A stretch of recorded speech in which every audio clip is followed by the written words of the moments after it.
கொடுத்து சத்துவம் இல்லாதவனுக்கு சத்துவத்தை பெருக பண்ணுகிறார். நமக்கு இந்த 9 மாதங்கள்லையும் ஒரு சோர்வுள்ள சூழ்நிலை காணப்படுது. வேலையே இல்லாமல் சில பேர் தவிக்கிறோம். வேலையில் ஒரு ப்ரமோஷன் இல்லை. தொழில் வைக்கணும்னு நினைக்கிறோம், அதுக்கு ஒரு வாய்ப்பு இல்லாமல் இருக்குது. ஒரு இட வசதி இல்லாமல் இருக்குது.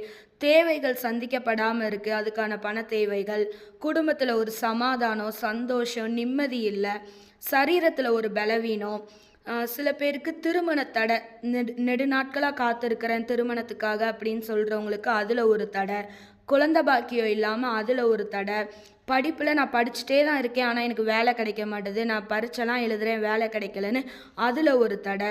இப்படிப்பட்ட இந்த ஒரு சோர்வின் நிமித்தமாக நம்மளுடைய ஆவிக்குரிய வாழ்க்கையிலையும் நமக்கு ஒரு சோர்வுள்ள ஒரு நேரம் ஏற்படுது. நம்ம ஜெப வாழ்க்கையில் ஒரு சோர்வு, அந்த ஜெப வாழ்க்கையை நம்மளால் கரெக்டாக கொண்டு போக முடியலை. வேதத்தை ரெகுலராக வாசிக்க முடியலை, அந்த சோர்வினால் வேதத்தை தியானிக்க முடியலை. சபைக்கு இந்த வேலைன்னு சொல்லிட்டு நான் அங்கே போகிறேன் இங்கே போகிறேன்னு சபைக்கு ஒழுங்காக செல்ல முடியாத ஒரு சூழ்நிலை. இப்படிப்பட்ட சோர்வில் இருக்கிற நம்மை பார்த்து கர்த்தர் சொல்கிற வார்த்தை என்னன்னா, சோர்ந்து போகிறவனுக்கு அவர் பலன் கொடுத்து சத்துவமில்லாதவனுக்கு சத்துவத்தை பெருக பண்ணுகிறார். அதனால் நாம் ஒருபோதும் சோர்வை நினச்சி நாம் பலனற்று போகக்கூடாது.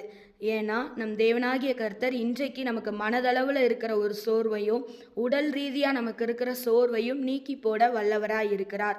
இன்றைக்கு அவர் நம்மை பார்த்து சொல்கிறார், உனக்கு வேலை இல்லையா, நான் வேலையை கொடுப்பேன். அந்த வேலையில் நெடுநாட்களாக காத்திருக்கிறியா, அந்த ப்ரமோஷனை உனக்கு நான் கொடுக்குறேன். நீ தொழில் வைக்க ஒரு வாய்ப்பு வேணுமா, அந்த வாய்ப்பை நான் ஏற்படுத்தி தரேன். குடும்பத்தில் சமாதான நிம்மதி வேணுமா, அந்த சமாதானத்தை நான் கொடுக்குறேன்.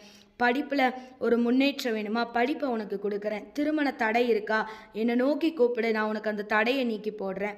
குழந்தை பாக்கியம் வேணுமா, நான் உனக்கு அந்த அற்புதத்தை நான் நடத்தி காட்டுறேன். இப்படி மற்றவர்கள் முன்னால் நம்ம ஒரு சோர்வுள்ள வாழ்க்கை வாழ்கிற நமக்கு ஒரு பலனை கொடுக்குறார். ஆவிக்குரிய வாழ்க்கையிலையும் நாம் அவர்கிட்ட உற்சாகமாய் கேட்கணும், எனக்கு ஒரு உணர்வுள்ள வாழ்க்கையை கொடுங்க, ஜப வாழ்க்கையை கொடுங்க. நம்ம கேட்கும்போது அவர் நமக்கு உதவி செய்ய வல்லவராய் இருக்கிறார்.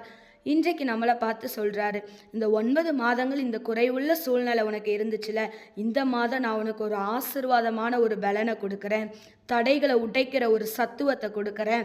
இந்த வாக்குத்தத்த வசனத்தை நாம் இருதயத்தில் விசுவாசித்து வாயினால் அறிக்கை செய்யும் போது தான் நம் தேவனாகிய கர்த்தர் நமக்கு ஒரு புது பலனையும் ஒரு புது சத்துவத்தையும் பெருக செய்கிறார்.